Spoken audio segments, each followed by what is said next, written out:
folks a few more minutes.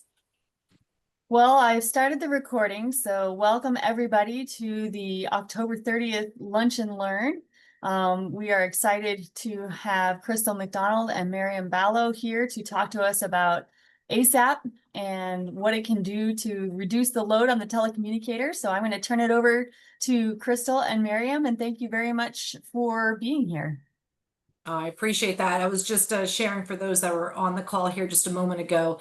We're thrilled to be here. I know virtual is a little bit more of a challenge sometimes, so we encourage you all to interact along the way, whether it's through the hand raise motion there, or even just speak up. We'll hear you, or on the chat. I'll try to watch that as well. But essentially, myself and my role as the Western Regional Director for Mission Critical Partners is to support Crystal. And Crystal is our ASAP Growth Executive. She'll share her personal background here in a moment, but our job really is to partner with the Monitoring Association and making sure that we are educating, bringing awareness of not only what ASAP, the Automated Secure Alarm Protocol, is, but what is it today? Because there's a lot of updates and there's a lot more options existing today if you're interested in this protocol than there was even a year and a half, 2 years ago. Before we got involved. So I'll let Crystal kind of share a little bit more on that. But again, we're here to answer any questions live, but definitely post discussion. We're also available. We'll make sure to share our contact information for more of a maybe in-depth one-on-one if anyone is interested. So for now, I'll make sure to pass it over to Crystal for introduction. Thank you, Miriam. Welcome, everybody. I'm excited to do the presentation for you guys today because, as Miriam said, there's been quite a few updates and changes with ASAP that is just progressing the platform further and further and further. I usually start with a brief introduction of myself, and then I will turn my camera off for the presentation just because it helps with bandwidth on the slideshow as we go through.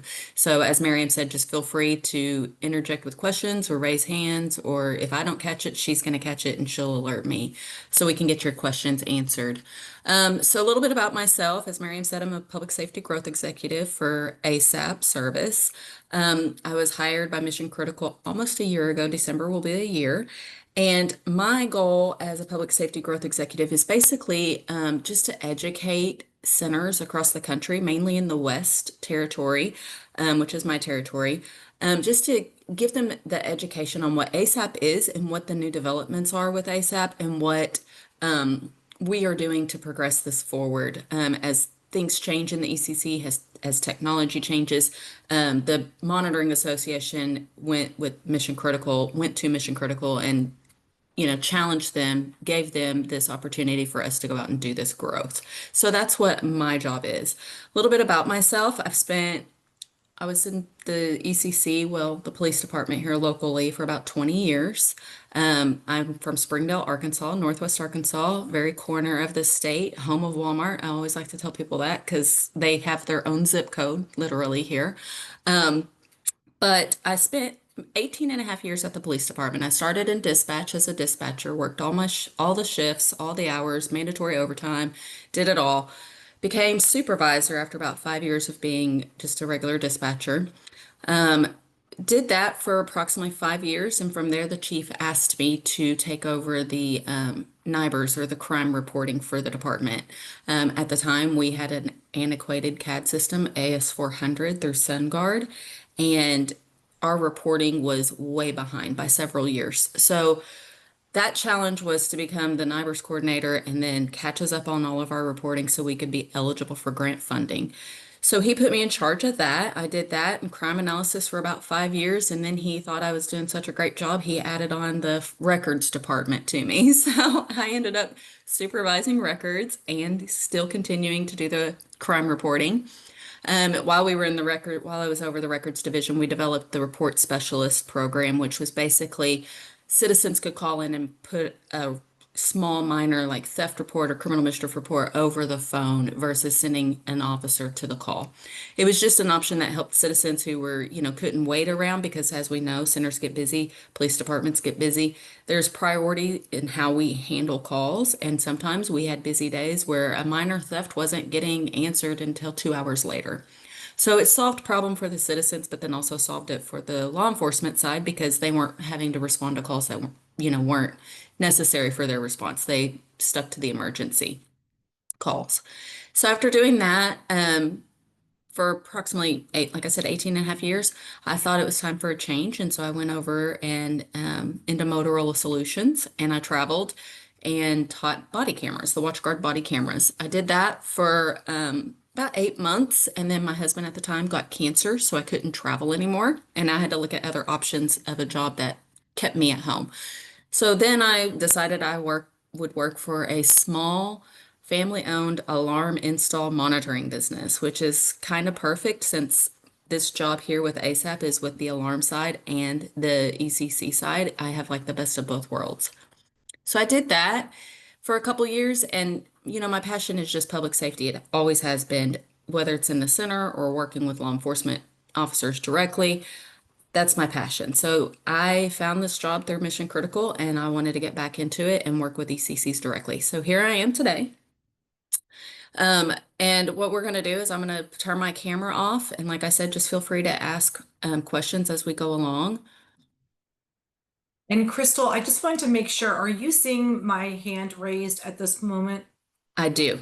Okay, good. I I- just want to make sure if anyone, again, this is meant to be interactive. So if you have anything you want to ask or even just feedback you want to offer, please feel free to do that. Again, being virtual gets a little challenging. But also before we start, I wanted to make sure we got a chance to introduce our general manager and vice president for ASAP, and that is Karen Carlson. So we'll just take a quick minute, if that's all right, to give her introduction here as well. Great, thanks, Sure. Miriam. And hi, everyone. Originally when we scheduled this, and I said to Crystal this morning, it seems like forever ago that we scheduled this, and now here we are. As Miriam said, my role is general manager of the ASAP service for all the things that Crystal described that we are now doing for the automated secure alarm protocol. Some of you may remember it as ASAP to PSAP. Still a lot of people who call it that. And, like Crystal, many, many years, more than 30 years of experience on both the private and public sector side of public safety. So really happy to have all of you here, and what a great showing. Thank you all for coming.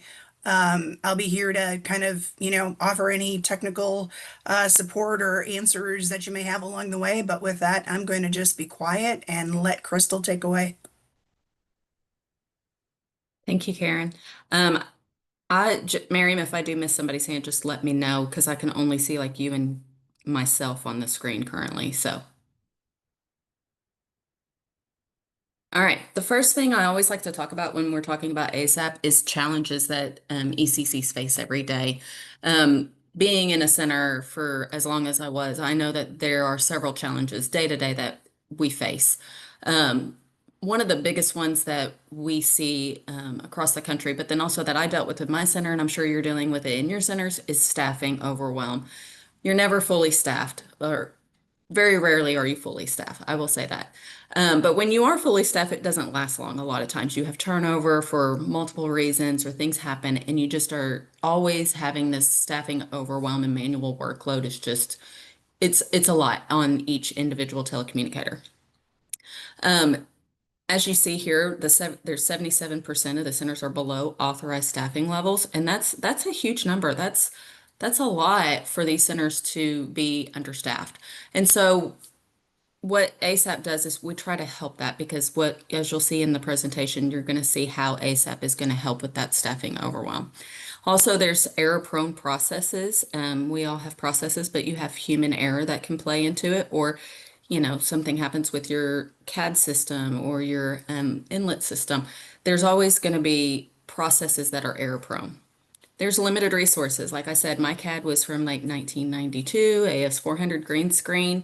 I loved it. It never went down on us and I could find anything. However, we couldn't integrate with any of the latest technology that we needed to integrate with. And then there's cost constraints. We're all tied to a budget, right? And with that budget, we get X amount of dollars and we have to decide, what do I have to have? What do I want? And what do I need? And sometimes the things we want just aren't available to us at that moment in time. We have to plan it out. We have to budget it out. But there are some cost constraints that go into the ECCs. And these are just some of the challenges. that ECC space. I'm sure that your center has an individual challenge that may not be on this list, but it's constant challenges that we're trying to overcome with latest technology and the latest, things that are there to help the telecommunicators and ease that workload and staffing. So currently, this is what alarm dispatch looks like without ASAP. As you can see on this diagram, the alarm's triggered at a home or a business. The monitoring center processes the alarm, and they call to verify the alarm customer's emergency list. As you can see, this little orange box is showing you where the massive impact to the response times is. And the reason that is because the monitoring center is trying to call their customer emergency list. Having sat in a monitoring center, I can tell you sometimes that list is one name, sometimes it's 10 names. And what they do is they call and they're trying to verify, is this a true alarm? Is this something that we need to call the police department, have them to respond to? Is it somebody's child got home from school and they didn't enter the passcode in the correct time? They are trying to verify that this is a true alarm before they pass it on to you. Once they get that verification, they do report the alarm to the ECC. And how are they reporting it? Most often it's through the 10-digit admin line, right? Once that call comes into the admin line, the telecommunicator is obtaining that information from the monitoring center, and then they're having to manually enter that information into the CAD. From there, the appropriate units are dispatched, right? So this process does take quite a bit of time once they get through that admin line. That's just the initial call. That's the very first call. We're not even talking about when they call back with additional information, or if you get on scene and they have broken glass or a door open, and then we need key holders to respond. So then the telecommunicator's calling the monitoring center back asking for the key holder information. And then a lot of times that monitoring center is going to call you back with that key holder information. So we know with each alarm, the activation can generate 1 to 5 phone calls to your ECC.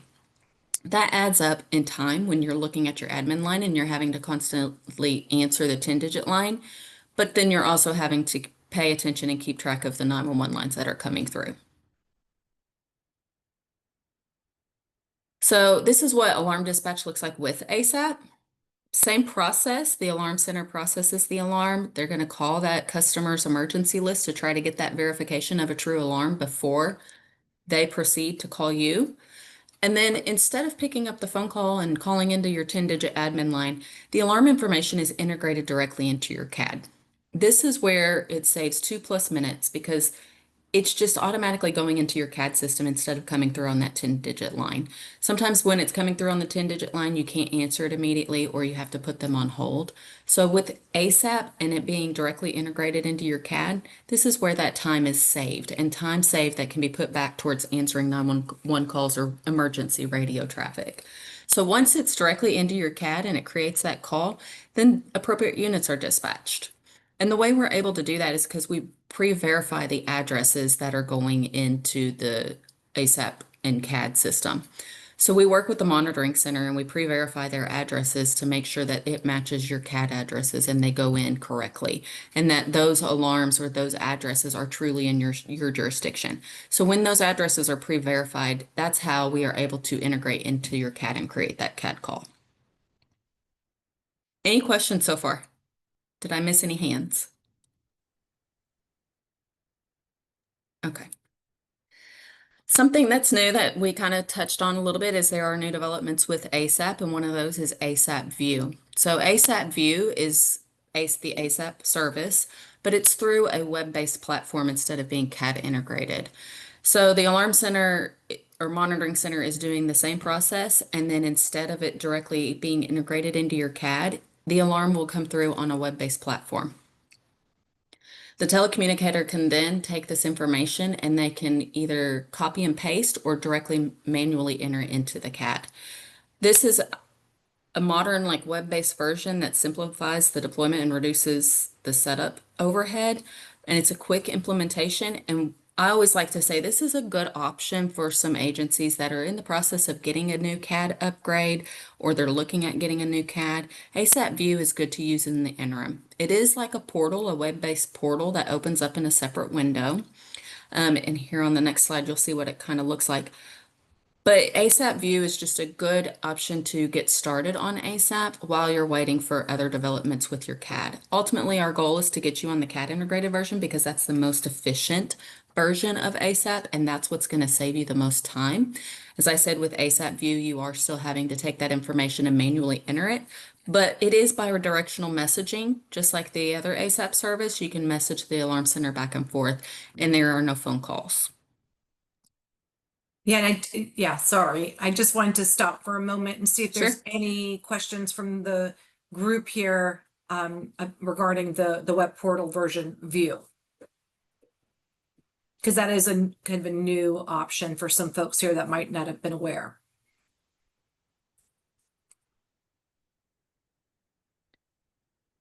All right. And I do want to say that with ASAP, that's what's great about ASAP is it's not one way. So you don't receive the first alarm transaction into your CAD, and then if you need information, you're having to pick up the phone and they're calling you again. It is bi-directional. So if you have an alarm that comes through and they have information to update in the alarm, it still comes through the ASAP platform. They're not calling you for that update. If you need key holder information, you are able to do that through the ASAP on the CAD call. Just message them, that you need key holder information and they are able to message you back and forth. So same thing with View. You still have that option for bi-directional messaging where you can message back and forth with the monitoring center. But this is what ASAP View kind of looks like. When you get the alert that there is an alarm coming through, there's a chime that goes with it. And when you open that up, you can open it up to ASAP View dashboard. And on the dashboard, you have 3 columns. You have your incoming alarms, your active alarms, and your closed alarms, as you see here. On the incoming alarms, the telecommunicator will have to accept that alarm within 90 seconds. If the alarm is not accepted within 90 seconds, it does send a message back to the monitoring center that that alarm was not accepted. You can add a reason if it doesn't have a permit, if it's not in your jurisdiction, or sometimes it just gets missed and it doesn't get accepted within the time frame allowed. That message will alert the monitoring center that they then need to pick up the phone call and call your ECC to tell you about the alarm. Once the alarm is accepted, it goes into the active alarms queue. And then we also have the closed alarms for when you close out the alarms. They have the option to be able to go back into that closed alarm and pull up any information they may need to get out of that ASAP alarm and put into CAD. This is a separate portal, so that is why I say they may have to get further information to directly put into CAD because they would have to manually enter that information. When they accept the alarm, this is the box that appears that will give them all of their information. As you can see, we put the address and the business name, all of the information that they're going to need for dispatch is going to be right here. And again, like I said, they would have to either type it or copy and paste it into CAD. This is what we call the details page. The communication page, the tab that you see next to details, that is where you would communicate back and forth with the monitoring center. So any messages that they have would come through the communications tab, and then vice versa. If you message them, you would go through the communications tab. If there are updates to the alarm, again, in the active alarms queue here, it would show it flashing and it puts it at the top. So it flashes and it puts it at the top. Michael. Good afternoon. It Hey. looked like from that screenshot, there's a scroll down. I'd just like to confirm there's things like what the zone activation is, who the emergency contacts are, things of that nature. Yes, it will list the details of the alarm. So that is all in there. And Karen, can you confirm that they put contact, or is that something that's always going to be in there? Sorry, trying to find my way around the screen to unmute. Yes, the contact information will always, I should say the callback information will always be part of the overall communication or the detail of the alarm that you're receiving. Great, thank you. Thank you, You're Michael. welcome. And one last thing to note too, because Crystal did mention there's a chime, right? Some notification and a pop-up. If you are not still able to, connect on that alarm in a certain amount of time, and you guys would set those parameters, 60 seconds, 30 seconds, 90 seconds, then it will go to still a backup of them calling through the 10-digit line. But this is just to avoid that and support you in lowering that volume of calls. However, we do want to give you a safeguard that in case it's missed or not, tended to, you'll still get that backup notice with that phone call. Absolutely. So again, like I said, ASAP View is the portal version, web-based portal version of ASAP service. So the ASAP service is CAD integrated. This is just the web-based version. And this is something that we have added on this year.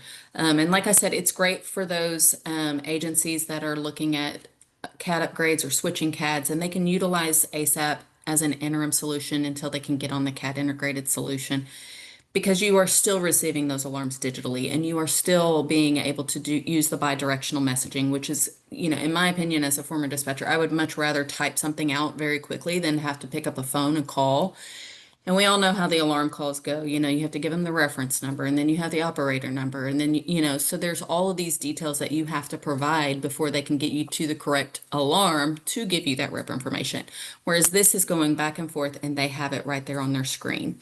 When I sat at affiliated monitoring a while back, I got to watch it in action. So this benefits the monitoring centers as well, because they're not having to pick up the phone, just like the telecommunicators are not having to pick up the phone. They hit a button and it sends it right to the agency, the appropriate agency. Having talked to agencies that are live with ASAP, they love it. And I, out of curiosity, I said, how long is there a delay? Is there a second's delay on the messaging? And they said it's instant. So they are messaging and that monitoring center is receiving that message immediately. And when the monitoring center types in their information and sends it back, the ECC receives it immediately. Another thing that's new is formally, I think Miriam kind of mentioned this a little bit, we were using ASAP through the state switch or the inlets, which some states that was a very complicated implementation that would take quite a bit of time to get implemented within each center. There are several states that some of their CAD vendors just didn't even want to have to work with the state switch. And then some of the state switches didn't want to have work with ASAP. So there was a lot of back and forth with the state switch and inlets with ASAP. It's still able to be implemented through that. It's just a longer process. So what we did is we started working with the CAD vendors, and now we can go through the AWS Gov Cloud, like as a direct connect. We do work with, and as you'll see in a slide coming up, we work with all the major CAD vendors, and Karen here, she has a great relationship with every CAD vendor, and she is keeping up with, this one connection through the Gov Cloud. What this does is it not only makes the implementation faster and smoother, it streamlines that bidirectional data. It also allows for you to receive audio, video, and PDFs such as evacuation plans through ASAP. And now we're able to support all ECCs, not just law enforcement. Now we can support fire communication centers, EMS, and private communication centers. And as I said, you can still choose to do state switch or the inlets connection if that's what your preference is. But this is just something that we have offered now this year that is going to speed up the process a little bit for some of the states and some of the centers out there. Karen, would you like to add anything to that? Yeah, I think that's that was a great overview, Crystal, and this is really big news for us and for ASAP in general, right? The ASAP being in the AWS Gov Cloud also is really what enables us to be able to do ASAP View or that portal that Crystal just talked about. But this is really a big deal. The other thing is this is now a true standard API. So before, when it was going through the state switch and endlets, it was a custom interface for each CAD vendor in the state and by state. And so almost every single time the API is very custom. Now that we're able to do this, it's one standard interface. It really expedites our ability to get you onto the service faster and gaining the value of the benefits that it brings and reducing those phone calls. So it may seem like a very small thing, but it's a really, really big thing. And in being in the AWS Gov Cloud, still helps us achieve that CJIS security compliance, which is the reason that they went to NLITS 15 years ago, was to be able to get that level of security compliance. Now that we're in GovCloud, 100% of that CJIS security is also there by the platform as well. Thank you, Karen. That is a good point about the CJIS compliance, because we all know that's a big deal too for ECCs and in the centers.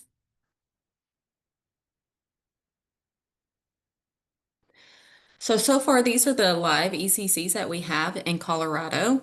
As you can see, we got Denver and El Paso, Jefferson County, and Adams County. They are through the state switch live on ASAP. I don't know if any of those people are on here. Yeah, do we have anyone? I was curious about that. I know I some Yeah. have their names. Just to hear from someone's voice that's active user, if you're here and want to share. It doesn't look like we have anybody from any of those four. Okay. Okay, thank Yeah. you.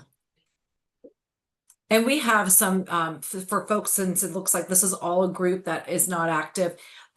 We do have references, case studies we'd love to share with folks that are interested.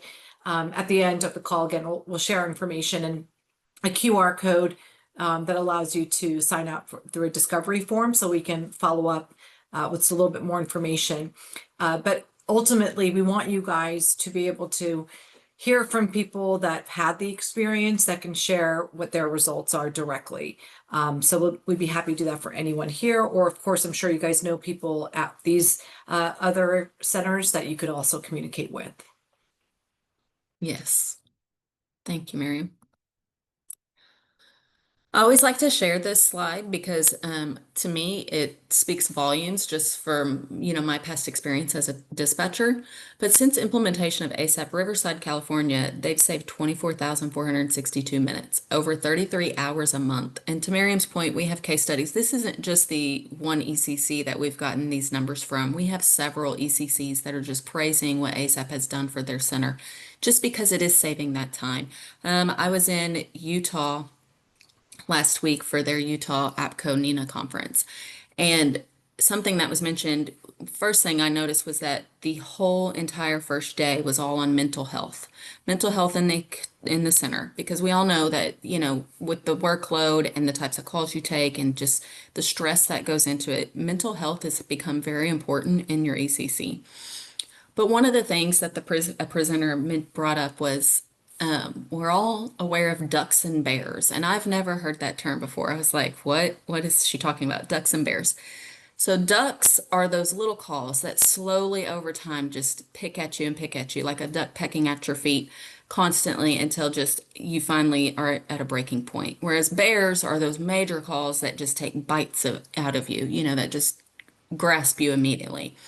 But the thing that stuck out to me was her example for a duck was alarm calls. That was her example. And she's right. Those alarm calls, when you're busy and you're trying to handle everything, those alarm calls coming in here and there, just slowly pecking at you, because you have other things to do. You have other things that take priority, but there's those ducks just pecking at your feet in those alarm calls.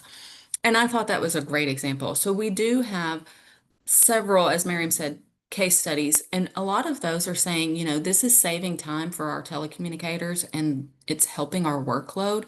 And I always like to say, it's time given back to answering the 911 calls, or it's time given back to answering radio traffic. But as a former dispatcher, I also know from being in the hot seat, it is time to get up and use the restroom. It's time to heat up your lunch for the day because you are short-staffed and you can't leave for lunch. So those minutes saved and putting back into the ECC is so important. And then I think with ASAP being digital and you not having to pick up that phone call, just mental health in general of not having to worry about that alarm call and it's coming directly into your CAD and you're able to process it and get it out faster is huge for telecommunicators and dispatchers that are in the field doing the work every day. Something that Riverside also said, as you can see on here, the time that they're saving.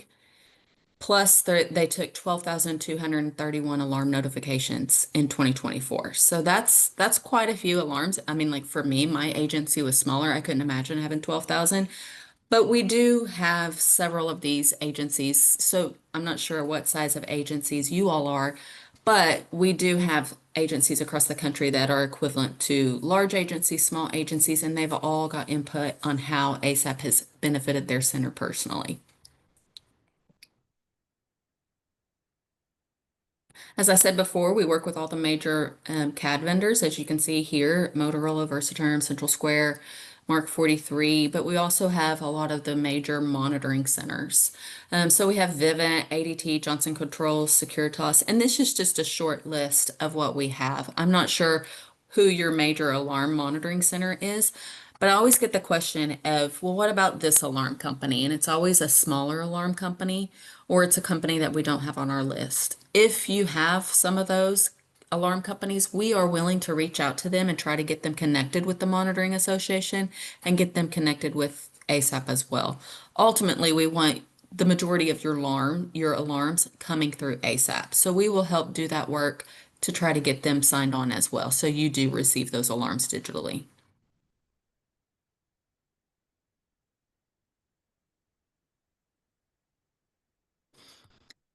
So what do we need from the ECC? This is a question that gets asked quite a bit as well. So what we always ask is that you reach out to your CAD vendor for participation. So reach out to your CAD vendors, tell them you want ASAP. You'll have to have the conversation about the state switch or the direct connect version. Get with them, figure out, how much is it going to cost on their end? What does the implementation look like for them to set that up for you? And will they even support ASAP integration? We are happy to help you with that conversation if you are having trouble with your vendor, or if you just would like for us to join a call. We are happy to do that and help you set that up.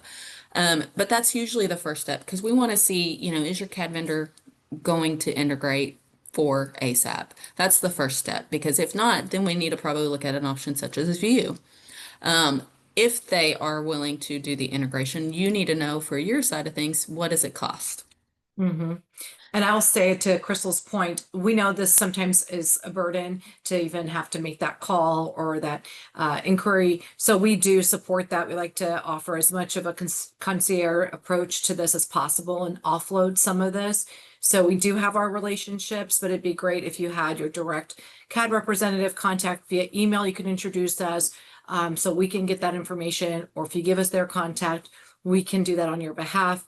Again, Karen Carlson here on the call has her relationships too with each of the CAD providers, that she could try to get that information as well. But again, we want to offload some of this initial effort as much as possible. Absolutely. The next that we, ask, as I mentioned before, the CAD vendor participation and getting a quote for them, finding out what is it going to cost you. And then you determine if you need to take it to budget, whatever your budget threshold may be. I know we always had like a cap at 50,000. If it was over that, we had to take it to city council. So whatever your process is, we ask that you look at your budget and see what that process looks like for you. I will say that for ASAP service, we have a one-time implementation cost, and that's it. So, but your CAD vendor may have maintenance fees year to year. So that's why we ask you reach out to them and find out the details on the CAD vendor side. Yes, Michael. And you might not be able to, is there any idea of a rough budgetary implement on those MCP implementation costs? Yes. And we can share that directly because it depends on your size and population. But absolutely, Michael, we can share that with you and all of you. It's the same price for depending on your population served. Yes, we have it mapped out in tiers, and the lowest population tier is around 8,000, and then the highest is around 30,000. And that's for places like LA and New York City population. So we can, if you are looking to get a budget or a proposal to see what the cost for just ASAP is, we are happy to provide that to you. As Miriam said, at the end of the slide, there'll be a QR code, and you can just fill that out and we can get that over to you. We have a pretty quick process for that. Any other questions before I go on? No? Thank you, Michael, for your question. We also ask that we get access to your GIS geodata. This is for the pre-validation of your addresses. As I said before, that's how we're able to have the CAD integrated ASAP, is we pre-verify those addresses during implementation. And that's actually the part that takes the longest time during implementation, is just getting that GIS data and being able to pre-verify those alarm addresses for you. And then staff allocation, just dedicate staff for training and testing. We do a train the trainer process, and then the testing phases would just be, we need somebody on the other end that's going to tell us if the alarm's coming through and accepting it and what it looks like, so we can get that feedback so we can know what we need to fix during implementation. Staff allocation is not a huge, I know that we have just talked about staffing and workload. It's not a huge undertaking for the staff allocation when you see that. Depending on your size of the agency and how implementation is going for you, that's how we decide, what staff is going to be needed. But I can tell you that it's not going to take away from your center.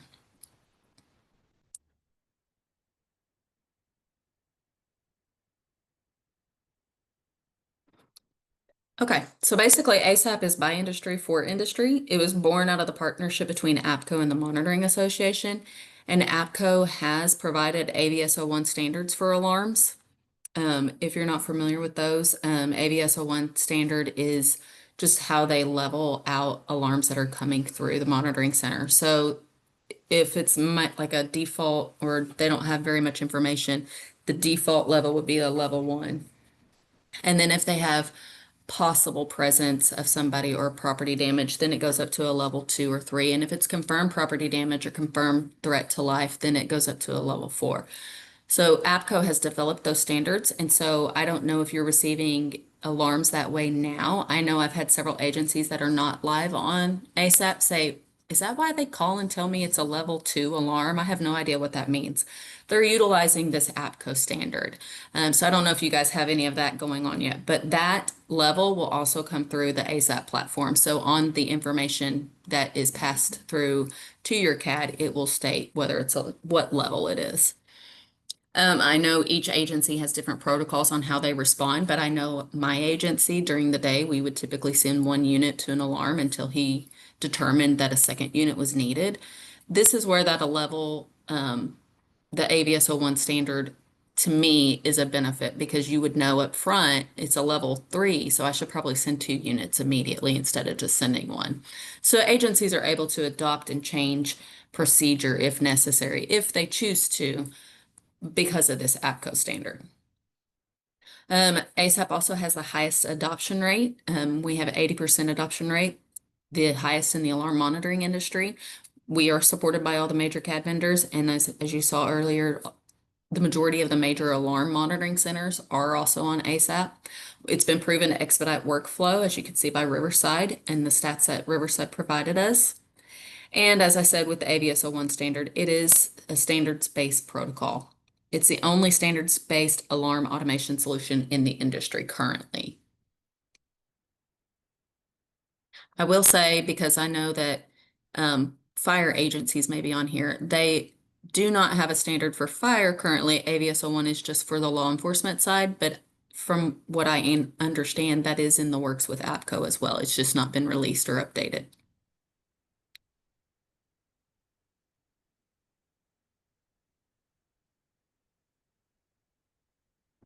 All right, here is the link that or the QR code that you can scan if you want more, a proposal or information on the fees or any other further information.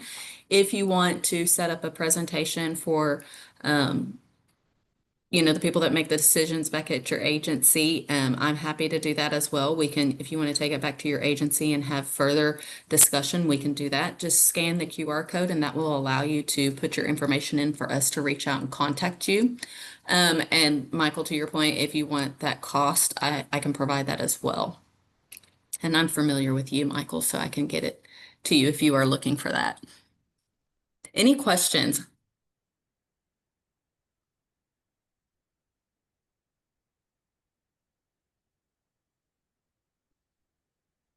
All right, so because we have Karen here as well on the call, is there anything additional, Karen, that you would like to add for the group? Yeah, hi again, everybody. Yeah, you might have seen that note pop up. Just a minor clarification. AVS-01 is a monitoring association standard for the monitoring centers to handle. What I like to kind of hone in on that, I'm quite sure most of you are familiar with priority dispatch and EMD and using basically, questions that you ask the caller in order to determine the right medical condition and what response that they need. Really think about AVS-01 like that. It's like priority dispatch, but for alarm calls and for the monitoring centers. So the monitoring staff are trained on those different the questions basically to go through the information they need to look for in the alarm and then create a severity level. Now, today, that severity level is coming through to your CAD system as a comment.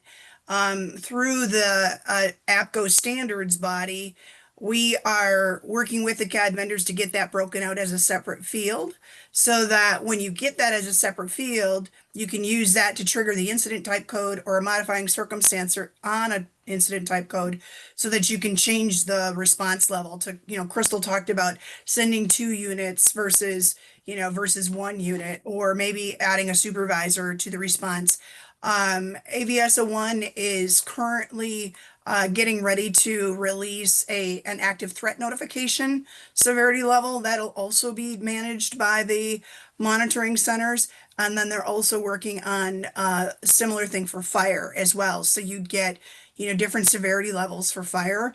So that, let's say you get a severity level or an AVS-01, well, it wouldn't be AVS, but let's call it AFS-01 code, that's a level 4, then that can maybe trigger that to be a 5-alarm fire or something like that on your side and basically recommend the right units for that.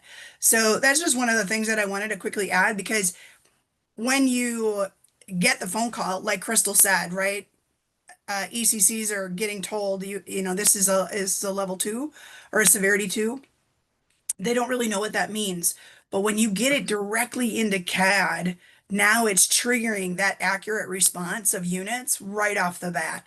So important. Just like, it's like comparable to dispatching paramedics versus just dispatching a BLS unit to respond to an emergency medical situation.